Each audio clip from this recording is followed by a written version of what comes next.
some things I've been worried about recently. I woke up at 4 p.m. today because I'm a little scared of the stuff I have to do. I'm a lot scared of the stuff I have to do. I'm not sure that a lot of the things I've signed up for this year are things I can follow through on. And that is don't get me wrong, that's like a great feeling, because that means that by doing them I'm going to learn and grow and become more capable, better person. Because like obviously whether or not I feel like I can follow through on them, I have to. They're commitments to other people, and so I'll find a way to do that. But at the same time, it's a little just like it's enough to knock you off your feet sometimes. So I have days where I just don't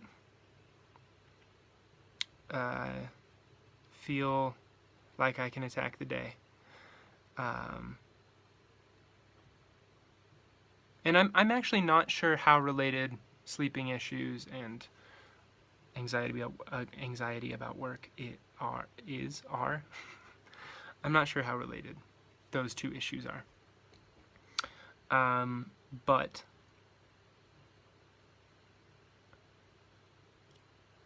I have been working through those and other things that I'm not sure about yet, kind of all night.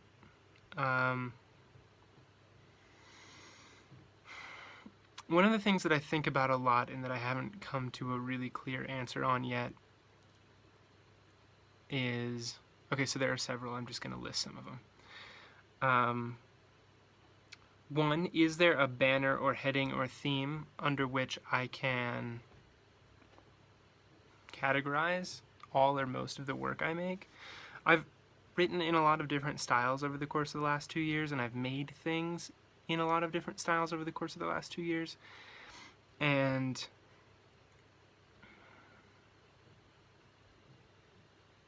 some of it is better than the I don't know. Like, so Lander has a very clear theme. Aerial photography, especially the Instagram account for it. Very clear. People know what they're getting. People know what they're following and signing up for, and it has grown quite well. My blog and the mailing list for it grew great, and then I didn't follow through on it. But because I'm not clear on what I want to make it, on what it needs to be, what sort of like unifying theme it needs to have, I've been thinking now for a couple months what I want my YouTube channel to become 2017. When the 1,000 video project is done, when, practice is over and sort of the real project of making online video that I want to tell people about begins, I wonder what that'll look like. I think my goal just needs to be, like, let's make the remaining 400 videos that I would want to share with people and tell people about. So that's why earlier tonight and this conversation we're having right now are very much a return to basics. If you remember the first 5 or 10 videos, they were just me talking about things that I'm concerned about and sort of sharing my heart with you, because that's, I think, what's most powerful about vlogs, is that I get to bring you into my life and tell you a little bit about my story, the things I'm struggling with and thinking about, and you either get to sort of just reflect on, oh, that's what Steve's thinking about lately, or in some cases help me out with that, and talk to me about it. And getting feedback on videos like this is one of my favorite parts of this project so far. So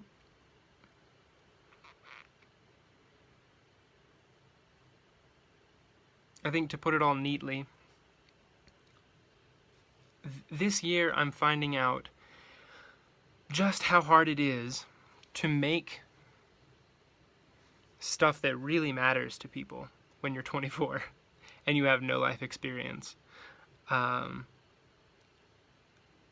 I think I should be surprised at the fact that I've been somewhat successful at that at all. Like, there have been quite a few things that I've made that have been valuable to people, blog posts and videos and other forms of creations that people really like, and in some cases are willing to pay for. And that's very, very, very cool. But that's not something to take for granted, I guess. That's not what I want to say.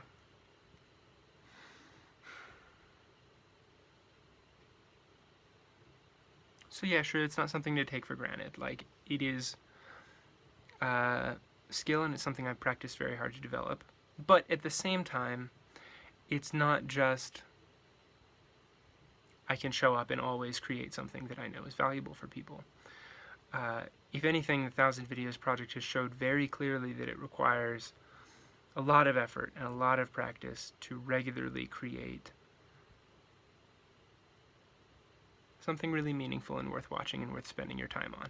And I know that I specifically set the bar for this project so low that it was okay when I created something that people should not spend their time on. They won't gain any value from. It's not funny, it's not insightful, it's not personal. And I had to lower that bar to get myself to create some of the things which really have been worthwhile.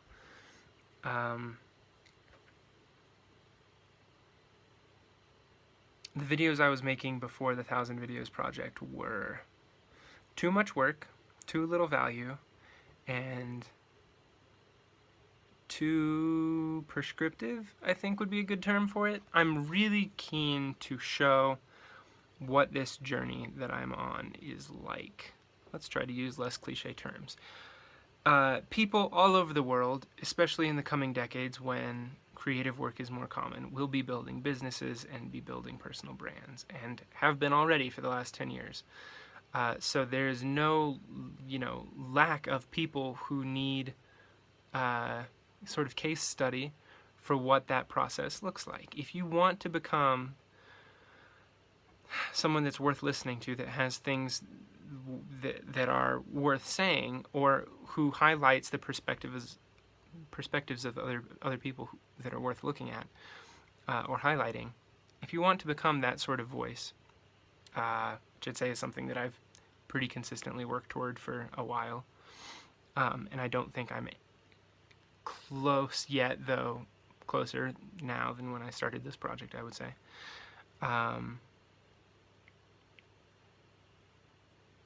You need a role model, right?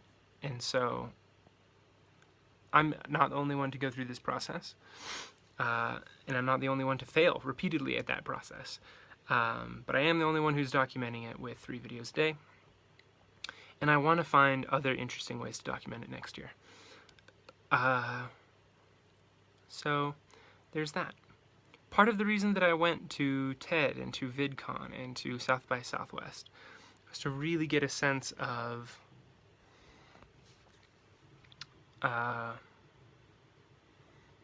what up and coming looks like and what made it looks like. And I have not run into many people who are up and coming. I've run into a lot of people who made it. And in the majority case, they made it because someone who had already made it noticed that what they were doing was great, and then shared their work or put them on a platform. They gave them their own platform. And that has never happened to me. I've had that happen. So when something goes viral, that same process happens, except it's sort of crowdsourced, right? There's not one person highlighting your work, it's everyone recognizing your work at once. And it's very much like a flashbang sort of thing. And when it happened to me, at least, there wasn't a lot I could do about it to take advantage of the opportunity. I was midway through college. I had no clue what the opportunity I was presented with meant in terms of what I wanted to go on to create. I didn't see myself then and don't see myself now as someone who wants to create time lapses as the platform that I communicate to people with. But that's what went viral. And so I want to be regularly creating things so that I get closer and closer to creating something that's good enough for someone with a platform to recognize and highlight. and to attract people who are, sort of on board with what I'm making. And I've been lucky enough in life to, attract a dozen or so people who are interested in watching what I make and are genuinely curious about my life and are watching this video project or some of the videos from it, if not all of them. And that is a really, really incredible privilege that I don't take lightly. But I don't think I've yet really gotten a feel for how what I'm making compares to the rest of the things out there in the world. Does that make any sense? I don't know if that makes any sense.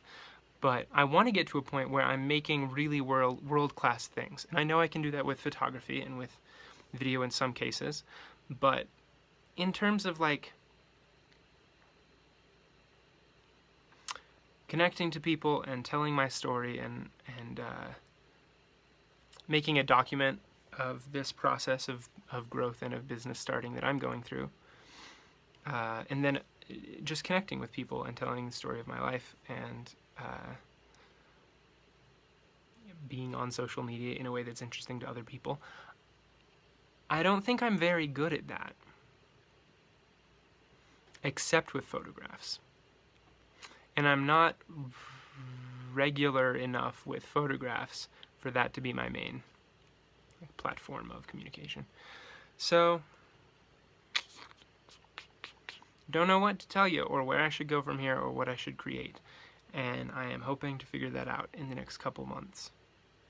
But that is something that I think about a lot. I hope this rant was in some way helpful or interesting for you.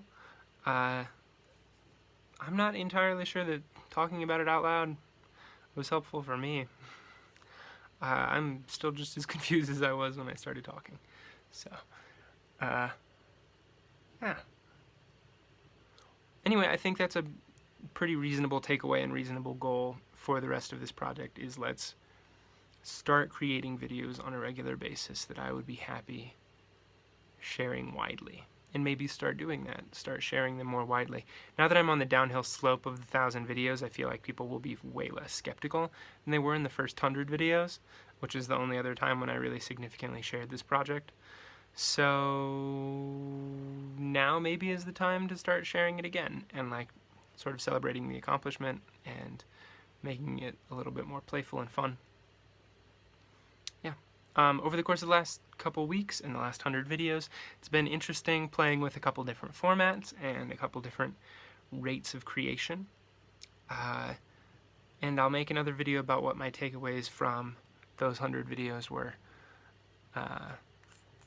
And we'll see if I can project that into plans for the next 400 videos. But I think I may just go with what I'm feeling on a day-to-day basis, because I think that in general creates better videos.